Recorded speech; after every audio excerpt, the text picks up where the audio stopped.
अभिनेत्री बन गई साध्वी।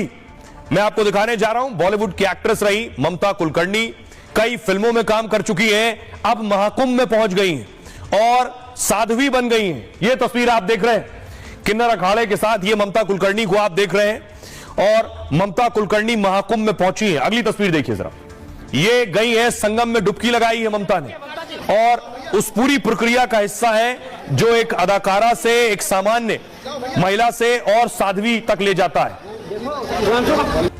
अगली तस्वीर ये मैं आपको दिखा रहा हूं, ममता कुलकर्णी महाकुंभ में जिस वक्त साध्वी बन रही है, ये उस वक्त की तस्वीर है। आपको बताऊं कि ममता कुलकर्णी आखिर कैसे महाकुंभ में पहुंची और क्यों वो साध्वी बनना चाहती हैं। बॉलीवुड एक्ट्रेस ममता कुलकर्णी अब सन्यासिन बन गई हैं। तस्वीरें आप देख रहे हैं, ये जिस वक्त वो प्रयागराज पहुंची, उन्होंने किन्नर अखाड़े में आकर सन्यास की दीक्षा ले ली। दावा है कि वो किन्नर अखाड़ा की महामंडलेश्वर बन गई। अब वो यामाई ममता नंदगिरी के नाम से ही जानी जाएंगी। हालांकि अभी उनका पट्टाभिषेक बाकी रह गया है। पट्टाभिषेक महामंडलेश्वर बनने के लिए विशेष प्रक्रिया होती है और इस प्रक्रिया में पिंडदान के बाद दोबारा स्नान कराया जाता है और फिर गुरु भभूति कमंडल अपने शिष्या को भेंट करता है। सुनिए, तो महामंडलेश्वर की दीक्षा के लिए कठिन तप और समय लगता है। सबसे पहले दीक्षा लेने वाले को अखाड़े में आवेदन देना होता है। उज्जैन में साल 2015 में किन्नर अखाड़े की स्थापना की गई थी, तभी अभी किन्नर अखाड़े को पूरी तरह से मान्यता प्राप्त नहीं हुई है।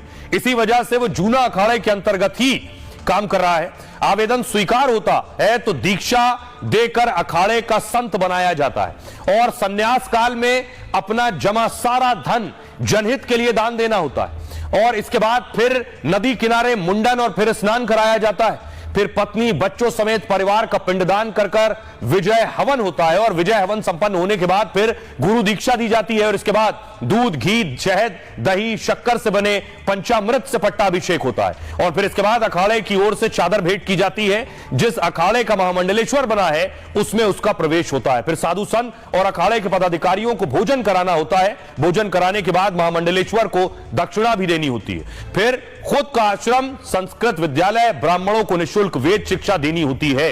यह है इसकी प्रक्रिया। सुना क्या कुछ कह रही ममता कुलकर्णी।